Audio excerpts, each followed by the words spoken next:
Sur cette carte, on peut situer les trois villages de Gevrey-Chambertin, Moret-Saint-Denis, Chambol-Musigny, localisés donc dans le nord de la Côte de Nuits. Pour comprendre un petit peu cette situation particulière, imaginez, il y a environ 170 millions d'années, cette région était occupée par les océans. Au fond des océans se sont accumulés évidemment des sédiments qui se sont transformés en calcaire. La mer s'est retirée, a laissé un vaste plateau, et il y a 40 millions d'années, au moment du plissement alpin, la vallée de la Saône qui est ici s'effondre.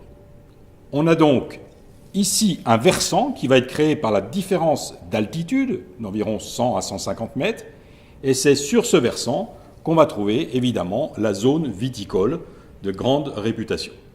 La configuration du vignoble est particulière puisque si on observe la carte avec attention, on s'aperçoit que ce vignoble est régulièrement coupé transversalement par des vallées sèches que nous appelons des combes. Ces combes qui vont drainer des débris caillouteux sur plusieurs centaines de mètres, et ces débris caillouteux vont jouer un rôle extrêmement important quant au vignoble du front de côte. Si on regarde bien encore, on voit que le vignoble est tourné vers l'est, vers le soleil levant, donc une exposition privilégiée, puisque les sols vont se réchauffer de façon extrêmement rapide, et en même temps, cette exposition plein est assure au vignoble une protection des vents d'ouest.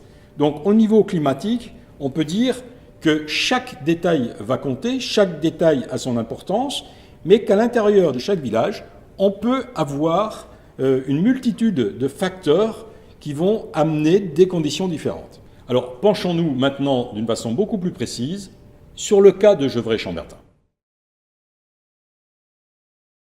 Alors nous sommes ici évidemment sur le village de Gevrey-Chambertin, village qui est d'ailleurs séparé en différentes zones. Si on regarde bien sur la carte, vous avez la combe Lavaux, combe assez spectaculaire, qui va se prolonger, si vous voulez, à la sortie par un vignoble tout à fait spécifique qui va se trouver sur des débris caillouteux. Et cette combe va donc séparer l'appellation Gevrey-Chambertin en deux zones. La zone ici au nord, qui s'en va sur Brochon, et qui est une zone où le vignoble va monter relativement haut en altitude, puisque la combe aux moines culmine à pratiquement, on peut dire, 380 mètres, ce qui est relativement élevé. Et cette zone ici de vigne est une zone intéressante parce qu'on va se retrouver sur à la fois des calcaires assez résistants dans la partie supérieure et des marnes dans la partie juste inférieure, ce qui va donner au vin une certaine richesse, une très belle complexité et des caractères évidemment très intéressants. La partie centrale, elle, on le voit, pas de premier cru, une appellation Gevrey-Chambertin village qui s'en va assez loin direction de la plaine, mais encore une fois parce qu'on est sur des débris caillouteux très importants et le style de ces vins-là sera plutôt un style fruité, floral, relativement souple, des vins qui vont pouvoir vieillir assez rapidement et qui sont très intéressants à mettre sur le marché, on va dire d'une façon précoce. La partie sud, elle, c'est la partie où vous allez trouver toute une zone évidemment consacrée aux grands crus, avec des terres un petit peu argileuses dans le bas, mais un banc de marne calcaire dans le dessus, donc de la consistance, de la puissance, de la richesse. Et ce vignoble monte à 300 mètres. Vous voyez qu'on est un peu plus bas que la partie nord, tout simplement parce que là, on vient se heurter au calcaire très dur du Comblanchien, qui d'ailleurs ne laisse pas de place du tout au vignoble, à l'exception peut-être de ce premier cru Bel Air, qui est le seul situé au-dessus du Clos de Bèze. Donc des premiers crus aussi autour de ces grands crus, la Petite Chapelle par exemple, Cherbourg, qui sont des premiers crus bien connus, les Corbeaux. Versant nord, il ne fallait pas oublier le Clos Saint-Jacques, Lavaux, la Combe aux Moines ou les Castiers, voire encore Champeaux. Et puis la zone complètement au sud, est la zone consacrée aux grands crus, Clos de Bèze, le Chambertin, bien entendu, Mazohière ou Charmes-Chambertin, la Trissière, Chambertin, etc. Donc, sur l'ensemble du village, 3 zones caractéristiques pour résumer, avec des styles de vin bien différents, bien marqués, mais qui ont leur propre personnalité. Alors nous allons quitter Gevrey-Chambertin pour nous diriger vers le sud, en direction de Moret-Saint-Denis. Alors nous sommes ici maintenant sur le village de Moret-Saint-Denis, village qui est beaucoup plus petit en taille que le village de Gevrey-Chambertin, et effectivement un village qui lui aussi est marqué par une combe, alors moins spectaculaire, la combe de Moret comme on l'appelle, mais qui pourtant va jouer un rôle, alors peut-être moins d'un point de vue géologique que d'un point de vue climatique, puisqu'on aura un peu d'air froid qui va descendre, et en tout cas elle va découper le versant plusieurs expositions. C'est intéressant de regarder ce climat l'arrêt froid, donc tourné vers le nord, ce qui explique son nom, et puis la côte rôtie, donc la côte qui rôtit au soleil, puisqu'on a une exposition plein sud. C'est intéressant de voir un petit peu la signification de ces climats. En tout cas, ce qui est intéressant sur Moret-Saint-Denis, je dirais, c'est le découpage au niveau des couches géologiques qui viennent s'empiler, puisque vous regardez ici, près de la route 74, on va retrouver l'appellation village, Moret-Saint-Denis.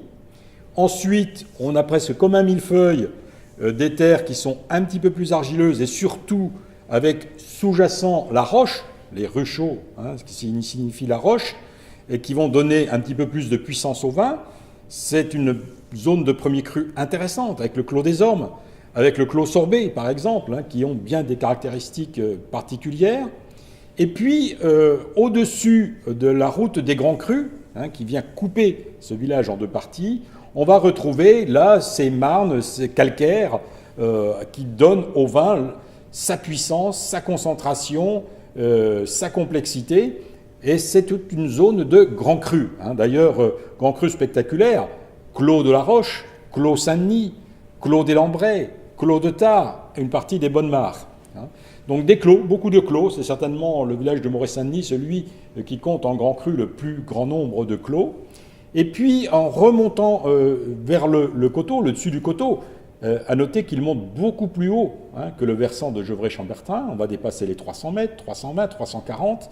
On va retrouver d'abord une zone de premier cru, avec des vins assez élégants. On est sur effectivement un coteau très pierreux, très rocailleux, mais qui ont un tout petit peu moins de puissance, moins d'argile, donc un peu moins consistant. Et puis on va terminer le coteau par une appellation village. Là, il faut dire qu'on est sur une zone, d'ailleurs, qui va se prolonger au-dessus du clos des Lambrais et du clos de Tard, sur une zone extrêmement caillouteuse. On voit beaucoup de cailloux blancs, de pierres blanches qui se délitent. Donc vous voyez, Moret-Saint-Denis, une appellation qui n'est pas toujours très connue, mais qui offre une variété de vins intéressante, en passant de l'appellation village au premier cru et au grand cru.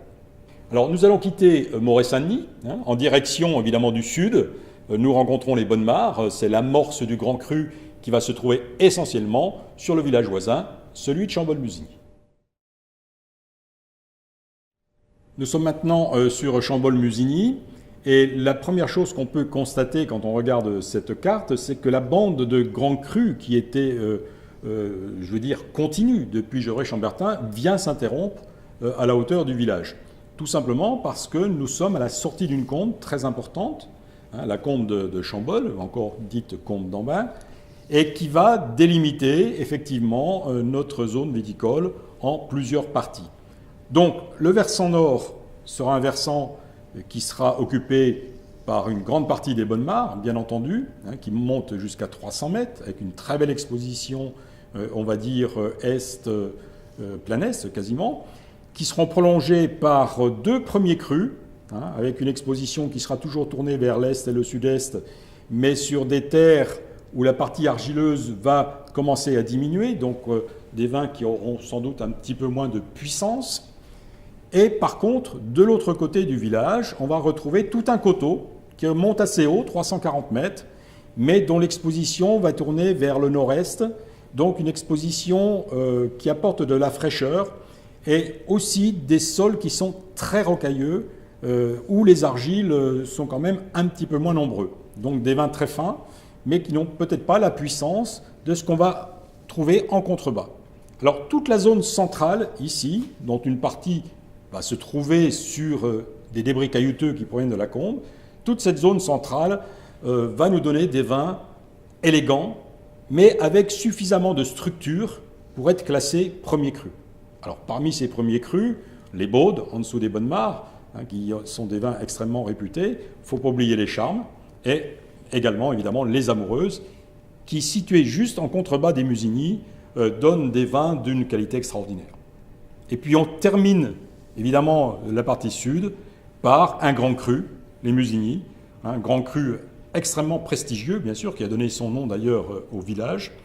Un grand cru caractérisé par sa finesse, son élégance, sa richesse en même temps, et qui se retrouve un petit peu en surplomb des Amoureuses ou des petits Vougeot qui sont en dessous, sur des marnes argileuses et calcaires qui donnent à ce vin ces caractéristiques qui lui sont propres. Donc, les vins de Chambolle-Musigny, même s'ils sont parfois très différents les uns des autres, ont ce caractère commun, finesse, élégance. Ce sont des vins remarquables qui comptent sans aucun doute parmi les plus fins de la Côte de Nuits.